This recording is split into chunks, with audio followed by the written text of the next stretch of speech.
Hello, everybody. Welcome to the IOTA 2.0 AMA, the interview edition. Here we will pick out some especially interesting and important questions that came up at the more in-depth and text-based IOTA Discord AMA that we did over the past days. You can still find it there if you're interested. This is also your chance to meet some of the core architects behind IOTA's new IOTA 2.0 technology. Our guests today are Billy Sanders, the Director of Research at the IOTA Foundation. He has a background in mathematics, actually, and works for the IOTA Foundation already since 5 years. We have Andrea Villa, leader of the IOTA core team, who also worked at the IOTA Go Shimmer before switching to IOTA core. Fun fact, he's also one of the original coordinator coders, if you ever wanted to know who did that. Last but not least, we have Darcy Camargo. He worked at many protocol groups already at the IOTA Foundation before switching to IOTA 2.0, and he managed the creation of the specifications of the IOTA 2.0 and also the currently ongoing education campaign. I would say we start quite broadly to really get everybody on board. What would you guys say? What is IOTA 2.0 and what does it try to accomplish? Maybe I can take this one. That's a pretty complicated question already for the start, but so I think that the main idea of IOTA 2.0 is to, of course, remove the coordinator, right? Remove a central place where blocks and transaction needs to be validated and coordinated. That's the main goal of IOTA 2.0. Obviously, there are many other challenges that come with it because removing such central point of authority for the entire system requires reconsidering all the challenges that our data structures basically pose to the table. We don't have a regular blockchain, so we have a Tangle structure. That essentially means that the mempool, instead of being local to a node and local perception to a node, is actually part of the data structure itself. And because of that reason, there are many challenges that arise because of that. So IOTA 2.0 is the culmination of all these research efforts and development efforts to be able to bring, a stable network and a stable, no-nonsense data structure to the general public, basically. What is the general aim of IOTA even? Because you said you will remove the coordinator, right, from the current IOTA protocol. But why, maybe very briefly, why does it still have a coordinator? Why did you choose this Tangle structure? What's the big goal here, let's say? Well, I would say that the overarching goal is, digital autonomy for everyone, right? The idea that DLT can actually increase your freedom over your digital life. That's the core motivation, right? And so why do we then have a Tangle to do that? Well, there's a couple of reasons why. I think the easiest to grasp is this idea of being able to access the technology without using a service provider, right? That users, because normally in blockchains, right, you create your own transactions and then you have to send them off to some minor validator, something like that, who then produces the block, and you have to give them some sort of fee. But in IOTA 2.0, you can make the blocks yourself, right? And that's only possible to do if you have a DAG structure, right? Because you need a DAG structure if multiple people are going to be creating blocks themselves, right? If Andrea is going to create a block and Darcy is going to create a block, they might be creating blocks at the same time, and so they both have to be added in there. And to accommodate that, you then need a DAG structure. Yeah, that's definitely one of the main reasons that we adopted this data structure, is because, as Billy said, addresses basically the parallelability of multiple users using the network, and we, in a way, also removed essentially the difference between a user and a validator into the network. There is no really two separate roles as such in that sense. So every user participates by using the network in defining what the network eventually approves and confirms. That's the idea. And this enables us to really run what we envision, that have users being able to use the network essentially for free, right? So if you hold tokens, basically without really having this competition to who is the next block, who can issue the next block, who's gonna be the validator, we basically can have that users generate their own access. So they can really by themselves manage their own assets without depending on other people. This is only possible because of this architecture choice that we made. It's also a mechanism to, is a continuous voting mechanism, if you wish. Exactly. Instead of having a block that comes at regular intervals because it's enforced by a mathematical function or whatever, you have a structure that by growing and by being extended because users use it, then automatically is a continuous voting mechanism. So as new blocks are added, new votes are perceived by a node and lead to a convergence of the consensus, basically. Yeah, instead of having the validators be the one who control which blocks are gonna inside the network, now the validators, they just really vote on which blocks are the ones that should be included, let's say long-term in the ledger. So this is what we call decoupling the access from the consensus, right? The access is basically who can issue the blocks, and the consensus is which blocks should be inside the ledger in the end. So when you basically choose a validator, and say, hey, now the next block is yours, right? So this guy has both rights. He can do the blocks, and he can choose which information is going to be there. And now decoupling these, we allow everyone to be able to issue the blocks, and then the validators, they do just the security job of saying, well, what is good and what should be there, but at the end of the road. So this means that the safety of this, security of this protocol relies very much on these validators, right? Then of course the question arises, how is the network resilient against malicious validators? Let's say, how resilient is it really? And under what circumstances could it even be broken? Like, what's the threshold? How safe is this whole protocol? Yeah, first, I think it's nice to say that there is no such thing. It's impossible in any scenario to have, let's say, perfect malicious resistance. Like if you take a scenario where you have 99% of malicious validators trying to really do something with the network, well, if they hold 99% of the validators, it's very likely that the other 1% is the malicious one. The idea is that there is no perfection in the sense. What you have is always some kind of tolerance. And this is general, right? Every blockchain, every DLT will say, oh, we have 1/3, 2/3, something percent resistance. And the other thing so the first thing we need to say is that we have such tolerance, and this is something that we have. Another thing we need to say is that what happens if we do have a bad batch of validators, right? So how we recover from this, and what is the impact that these guys can take in the network? So these are the two main concerns when we talk about, in general, consensus security. So make sure that we are resistant. So it's extremely complex, expensive, and difficult to do some harm to the network. And make sure that if some harm happens, then the network naturally fixes itself by its own systems and protocols. And the first thing, we have basically a one resistance to a malicious batch of validators. This means that if the weight of the validators in a certain committee is 1/3 or less, then basically we are safe against them manipulating in any kind of sense the consensus. The validators have a certain weight, and you said the protocol is resistant if less than 1/3 of the weight of all these validators is malicious, or let's say 2/3 is doing an honest job. Yes. And how is this weight of the validators determined? There is basically a two-step process to get to the weight of a validator, to be specific. So a committee needs to be formed first. So meaning that you have to select who those committee members are, also known as validators, right? So that is a process that involves a user inside the network to lock some stake, right? Declaring some specific metadata and conditions for is a stake to be valid, right? Such as time frame and so on. And then users can also delegate part of their funds to these stakers, right? And a committee selection mechanism will run upon all these pools of stakes being created in this fashion. And currently the top stakers are selected, right? So the ones that accumulate a total pool, not necessarily the ones that stake the most, but the ones that stake plus delegations have the most, right? Now, once a validator is selected for a committee, his weight for voting on objects, such as transaction and blocks, is not counted as a proportion of its stake, but only as one unit of seat in the committee members. So the committee has 32 seats, let's say. So if we 3 are selected as a validator, for instance, then it doesn't matter anymore after we are selected how much stake we have, but we just count for 1 vote each out of those 32.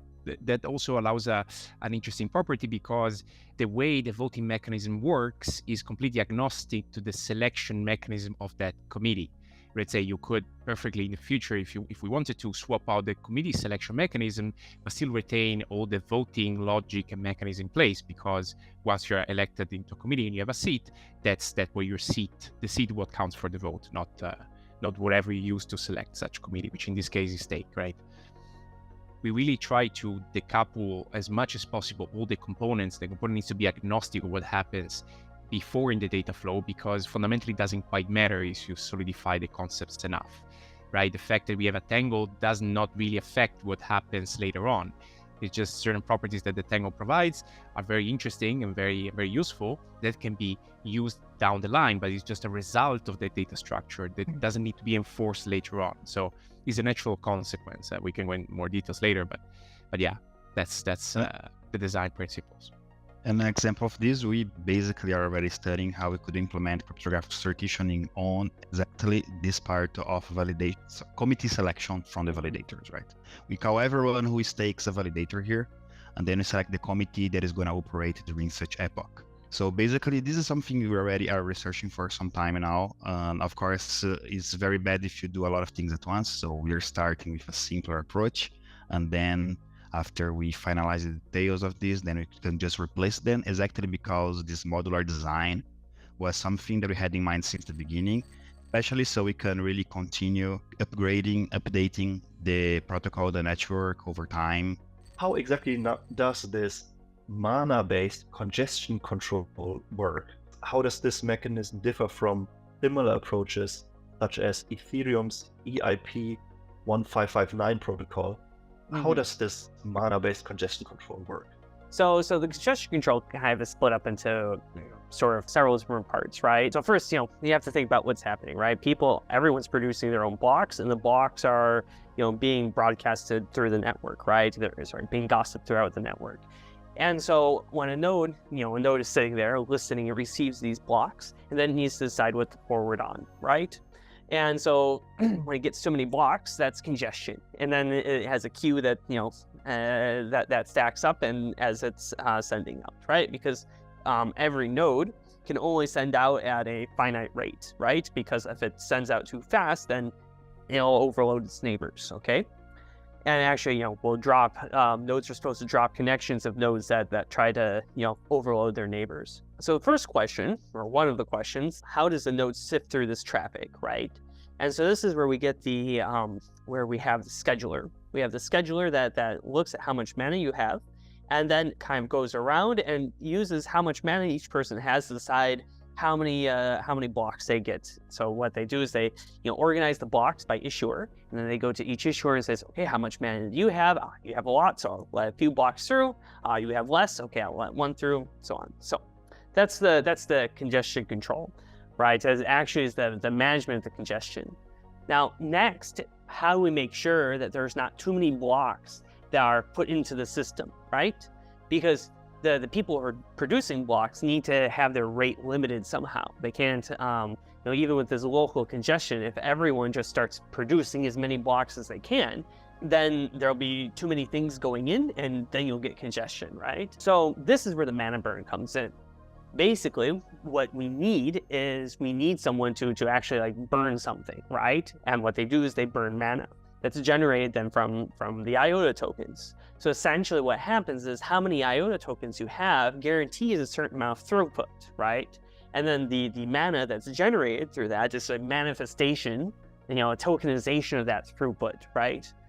And so when you burn it, then you're using some of that throughput. Now what's great about this is that then you can transfer it. You can save it because it's easily savable since it's tokenized. You can trade it with other people, etc., etc. This is the second component, right? And then the last component, which is the tricky one, right? And this is actually where this really is different than the sort of traditional fee systems, at least from a technical standpoint, right?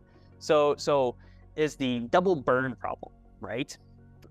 Because what you could do is if let's say you have one mana token on your account, right?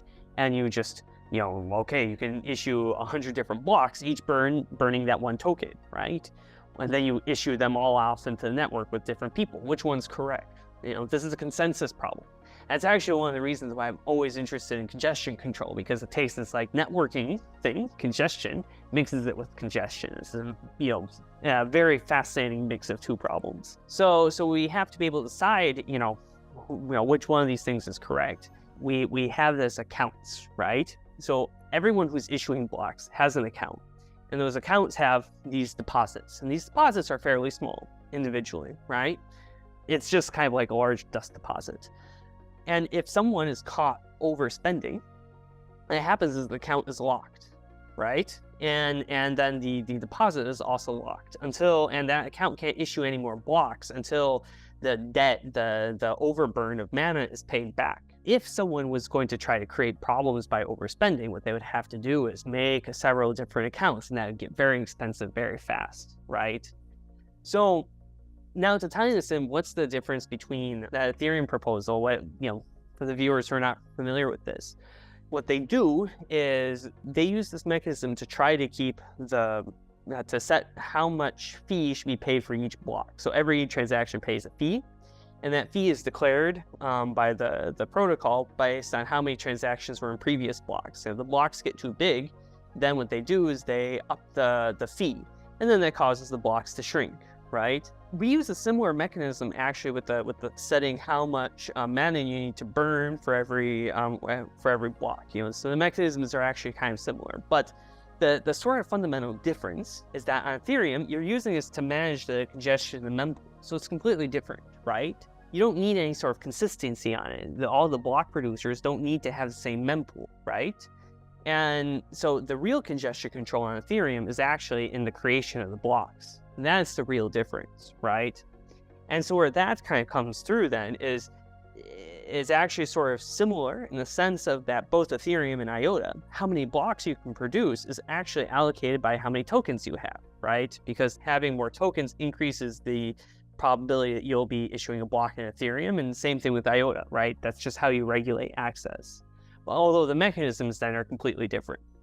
Let's say if you use the base token to pay for access, essentially, so you have a traditional fee mechanism which you have to pay part of your capital in order to move funds or do any other interaction in the network.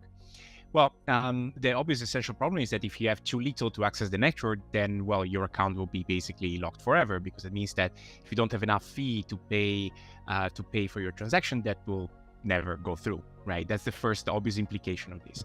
But the secondary implication is that there is always some monetary on power dynamics when it comes to usability of the network, because basically the more the network is used, in theory, the more deflation the base token will have. Ethereum technically has a stable inflation, but because the network is used to a certain amount, actually there is deflation, because the gas being burned in form of Ethereum tokens actually offset the inflation being set. So I think currently the Ethereum is deflating by 2 or 3% or something like that. So that creates a bit of a strange power struggle in which somehow, just because you're holding tokens into a network, you enter all these speculative process in which you try to understand if, because in times of inflation, you're motivated to spend your capital because it's going to be less valuable in the future. In time of deflation, then you're more motivated not to use the network because you want to hold to your tokens because it's going to be more valuable in the future. It creates all these sort of speculatory money dynamics, which are not really fundamentally useful to the network and to the health of the network. Just purely a speculation that happens on a monetary level, right? That doesn't really provide any value to the network itself, just extracts value from it. By having a proxy token instead, like Mana, right, which is derived by IOTA tokens, but is generated by them, which is there's no one-to-one relationship such as gas to ETH, but is generated by it. Then what you can make sure is that you have a fixed inflation of your own mana, meaning that you're going to have more mana as time progresses and you don't use that throughput share, right?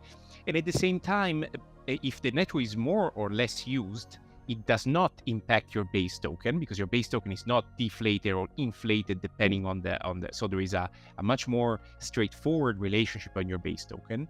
And you have basically your derived token, the mana, as a proxy of how valuable it is to access the network. So we apply this separation that Darcy was mentioning before. We separated the value aspect of the token, the capital aspect, if you wish, from the utility access part of the token, right? So by splitting these two, you can still consider IOTA as a value or capital hold, if you wish, right? That still derives into some access, proxy for access, right? And you can just decide to sell or trade just the second part. You can decide only to sell or trade the first part, right? Which creates a very interesting combination, because it doesn't detract utility or usability from the network, because there is no speculation on the access, because it's not tied to the base token, but you still have a proxy of utility in a way to gain from the fact that the network is more used, and resell your access if you wish because of your token. So that's, I think, is a very interesting dynamic that is very unique, I think, across the crypto space. And I personally really like the way this works. I think it's very cool, to be honest. You bring competition among the users, so they can use the service provider that is a validator and things like this. So all the competition is on the user, and that's why you require fees, because that's how basically you make the compete against each other. You make who pays the most, who gets the priority and things like this. And then someone who's really not competing well, he basically never get his information through. And here we take away the competition from the users, right? Every user, they generate their own thing. And if they require more than what they can generate for some, maybe some application, maybe momentarily, then the competition becomes on who is selling, on who is providing the service, who may be selling spare access, or maybe who is doing some third-party service to issue blocks. So we take away the competition from the user, who pays more, and then you take this competition for the service provider on who can do the better service, who can provide the better thing. And we think this is very healthy for the network, because we don't really are building this very tiresome economy where you say, oh my God, I need to pay $50 to issue a transaction now. And this already happened in the past with Ethereum. So basically, because there is demand from the network should never be a problem for the users, right? And I like exactly this idea that basically we take away this competition from the base user that wants to run an application, that wants to issue blocks, and take this for people who now needs to provide get better rates, and do this to sell their mana, to issue blocks as a third party and things like this, right? Yeah, so I would say this brings us to the next question of a user in the written AMA who asked, what will actually be the advantages of IOTA 2.0 in comparison to other more well-known currencies, let's say Cardano or Solana? If it has some advantages, maybe it specializes in some areas, does it also have, for example, some disadvantages to other solutions? I would say that, at least for me, I think one of the most interesting bits about this DLT compared to competitors is the data structure we use.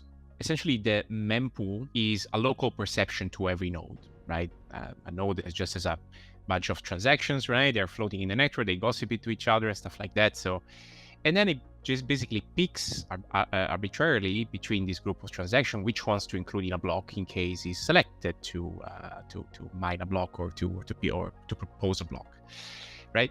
This poses an obvious problem. The validator or the miner can enforce any arbitrary order of these transactions, including inserting new ones, excluding new ones, you name it, right? And because it's a purely local perception, there is no basically official journal or log, if you wish, about this mempool. On the other hand, in IOTA, the situation is actually reversed. The mempool is part of the data structure. There is no way for you to have a transaction included, let's say, if you don't first post it on the Tangle, right? And the Tangle is already a structure that creates a causal order between all the blocks being broadcasted to the network. So the structure already encapsulates by itself, without any intervention by the nodes, the causal ordering and the structure that these blocks and transactions have. right?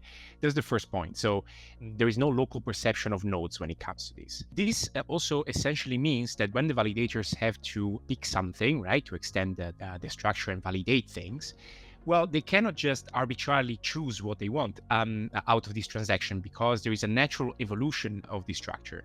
So they are somewhat forced to pick whatever the structure presents itself at the moment, right? So that achieves two goals. Already in the data structure itself, you have a block proposer builder separation by default. You don't even have to enforce it, right?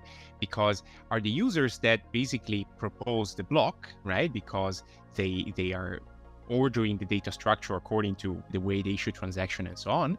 And every user participates in this process. And then a validator simply has to, accept the status quo in some way and say, okay, this is the block I can build, to use the same metaphor, right? And that's it, basically. So that provides an advantage that validator cannot really introduce additional transactions in the process, cannot really cheat in the way it picks transactions. So we eliminate the minor structurable values, that is called, right? The MEV on one, as that's the data structure provides that. We don't have any algorithmic process to enforce this. We don't need to. And the second bit is also that because the data structure is a DAG, so it's not just a chain of events, you can actually describe and depict the ledger depending on which point of the Tangle you actually observe, right? There is no, let's say, latest block as such, where the state is just one. This allows one very interesting thing, because if you have kind of a wide Tangle, right, you have basically a set of blocks that keep arriving, keep making the structure longer and longer, you basically can process all these things in parallel because of the exact nature of this data structure. It's not sequential purely, but it's parallel and sequential, right? So that allows some parallelization characteristics compared to other DLTs. We have no pitfalls derived by arbitrary transaction ordering from validators, and the data structure is fundamentally ready from the start, parallel in nature. The big downside of this is that it's a much more complicated structure to deal with, right? So that there are many things that you have to take into account, because there are several interconnected, interdependent entities within this data structure that you have to manage. That's really where the complexity arises. The properties of the data structure are amazing once you solve them, though. Mm-hmm. So that's really the tricky bit. In what metrics would you expect these advantages to play out when comparing IOTA 2.0 to other mostly blockchains? For example, is it more like throughput? Is it node requirements which are easier, or scalability? Where would you see the advantages when looking at metrics?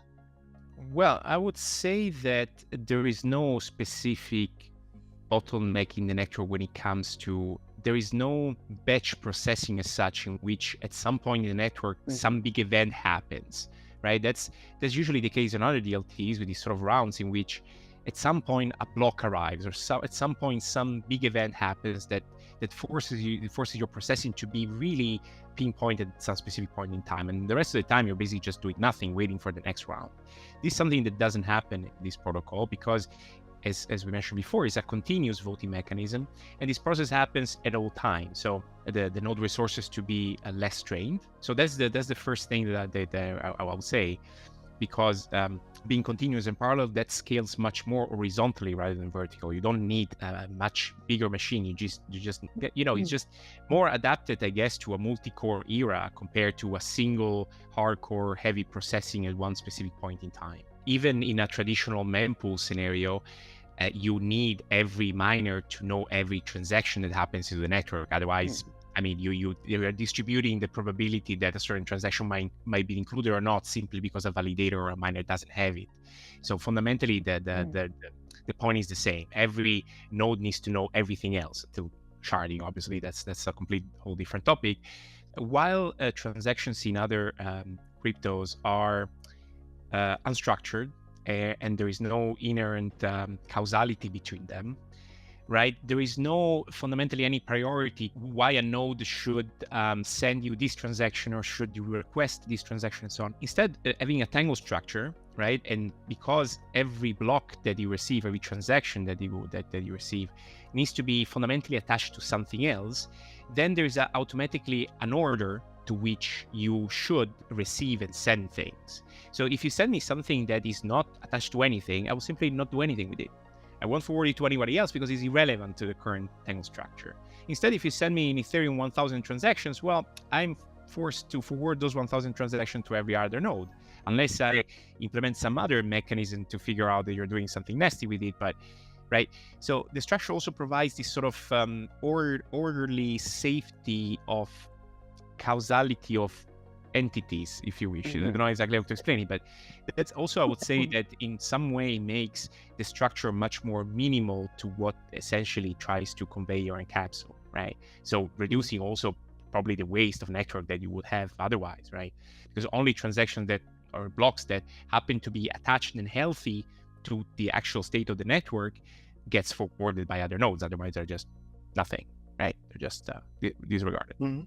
Is there any other metric that you usually look at when looking at DLTs? What are you interested in? So the metric that we were using was actually alias output transitions. They're small enough to give us good numbers, right? But there's some signature validation. They were non-trivial size too, so and you can actually do something with them. So that's what we use there. So that's, I think, that's a sort of an IOTA-centric benchmark that makes sense to use, but that doesn't translate well outside the IOTA space. If anything, there is one metric actually that I would like to mention. Is maybe a metric that doesn't relate to other DLTs as such, but for me, a very important sign that the protocol is built correctly is the fact the presence of double spends or attacks don't impact how the network continues. Which is something for me is very interesting, because you would expect that if you issue a double spend, right, you have two blocks with a transaction that spends the same input, so only one of them can exist, not at the same time, obviously, right? You would expect that. Well, then what happens with the block carrying the double spend you reject or you don't pick? Then is that part of the mempool abandoned? What happens there? Well, that's exactly the trick here. It's funny because the network doesn't care at all if there is a specific conflict that conflicting transaction double spend that is abandoned or is not picked up, because the network continues regardless, building on top of that block, and is able to separate the carrier, which is the block, from the payload, the transaction that is conflicting within, right? So for me, the fact that we have, let's say, conflict resolution without extra expenditure of resources, for me, that's a very interesting metric, because there is no need for rounds of agreements or any other mechanism to simply continue with your normal operation, despite the fact there are conflicts into the network, right? It might be very specific to what we're doing, but I think that's a very relatable project, very relatable problem for other projects. And I think it's very interesting that the way we deal with. How partition tolerant will IOTA 2.0 actually be? Well, we are definitely partition tolerant. Any DLT worth its salt has to be partition tolerant. Otherwise, when nodes are resyncing or something like that, they won't be able to sync. So every DLT has to be partition tolerant. But where the choice comes in is there's something called the cap theorem. And so basically, you have a choice of making your ledger always available or always correct, right? And so what this means is like, okay, you either have a network split or half the network goes out, and these guys are here. They have one of two options, basically. They can either, halt the clock, so to speak, and halt confirmations and add no new transactions, okay? And if they do that, though, they know that they don't have to do a reorg, right? Because in the case where you have a network split and both chains go on, right, or both halves of the network go on, then you've got two DLTs, right? Or you have two ledger states. And then when they remerge, one has to be abandoned. But the other paradigm is, okay, let's keep on going on. Now, why would you want both networks going on? Well, in the case where one half crashes, right, then you just have one half, right? Well, of course the one half should, I guess, continue on, right? I mean, there's no real reason for them to stop, except for the problem, the reason why you have the cap theorem, is that you can't tell the difference between this and this, right? Because you just can't, you're not getting messages from someone. You can't tell if they're crashed or if they're separated from you. So So you have to choose one of the two. And so what we do, and this is actually common in certain projects, I like to say we came up with this idea ourselves, but we didn't, but we know a good idea when we see one. So we have two flags, right? So the first flag is the acceptance flag. The acceptance flag never stops, right? And it just continues along. And then we have the second flag, which is confirmation, which really gives us finality. And so we kind of get this best of both worlds type thing by having two flags, right? One that gives you that always favors liveness, and the other one that always favors safety. And the reason actually for the intermediate flag is that because you still have to, let's say, keep the node operations ongoing, and you have to sort of commit your ledger state, if you wish, right, continuously, because otherwise you have an infinite pool of things that will keep piling up. So the acceptance is used in some way to commit to your state, and also once you commit to that state, you also declare to others what the state you think to be, right? Because that's an important step of this process of being live and secure at the same time. By the way, the idea comes from a paper that's called Ebb and Flow, if I'm not mistaken, right? Something that allows you to have a live metric and a live way to continue the protocol regardless of the circumstances, which is acceptance in our case. And confirmation that is something that only advances in case you're absolutely sure that those changes that you commit to the ledger won't be changed or reorged, as we call it, anymore, right? So we provide the best of two worlds, because in the case you're partitioned and you cannot achieve confirmation because you don't have a supermajority of validators, let's say, right? You don't have 2/3 of validators voting on a certain object. You've been partitioned or they crashed or whatever, right? Your protocol and your node won't explode because you still have acceptance going on, right? Which is something that will keep the node state progressing. But the node is then aware, though, that that state it progressed to is not necessarily final. And it does remember which state is actually final. So you create basically a differential between the state that you consider final, right? That's in the past. And now this point, which is accepted, which you are compressing this state, right? So you don't blow up your memory or anything like that, but you know that at some point you might be subject to a reorg in this space, right? And when the partition is resolved, once validators come back online, once you rotate a committee because the committee that you selected was faulty or malicious or whatever, then you're able to make sense of this part, right? And reorg or jump back to the point of the ledger where you can resume with the actual network, right? And you understand where you guys split it off, basically. And the rule actually to do that is not just, of course, random or whatever, but you actually evaluate through a cryptographic process which chain is the heaviest in terms of voting power. And you just don't trust, of course, another partition at face value, but you just say, okay, you claim to have a heavier chain. Okay, let's see. Give me receipts, and those receipts are actually signed statement that from validators and from accounts that you know they have a certain weights. So you can assess the weight of that chain compares to yours. And if that chain results not to be heavier, then your chain is still the heaviest you have seen, and you keep on your perception of the ledger until you find the chains to be heavier. And that means that you have the cryptographic proof that more weight has been invested into this chain compared to yours. And then you should switch, because it means that more voting power has been going to that chain instead of yours, right? And then you might resume confirmation or not, depending if that chain has a supermajority of votes or not, right? You can still change in between to readjust, because you can be partitioned in multiple parts, and you can slowly join back into a partition that has a bigger chain, right? Until your weight is enough the weight of the chain is enough, and the validator is enough to continue to resume confirmation. And then the network agrees again, at least the supermajority of the network does.